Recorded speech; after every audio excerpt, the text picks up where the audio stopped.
58.000 manata. Neçə otaq sənin zərdinizə? 2. 3. Oy maşallah. 3 otaq. 58 minə. Bəli, 2 otaqlı evin qiymətinə 3 otaqlı. Belə genişdə həyəti. Həyətinə də maşın da girir. Evin betonu kəməri qoşadaşla tikilmə evdə. Zirzəmi var. Bəli, sənət də paket, Kupça. kupça. Day mənim sənə sözüm yoxdur da. Dar mənə nə sözün olacaq? Keç bu ev, bu da Balkonu. sənin. Futbol meydançasıdır. Maşallah. Geniş koridor. Burada bizim qəşəng geniş mətbəximiz.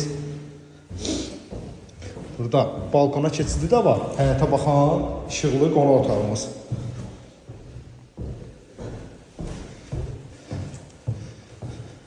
Burada birinci yataq otağımız və digər yataq otağı, ikinci yataq otağımız və sanitar qovşağı. Mübariz dayı.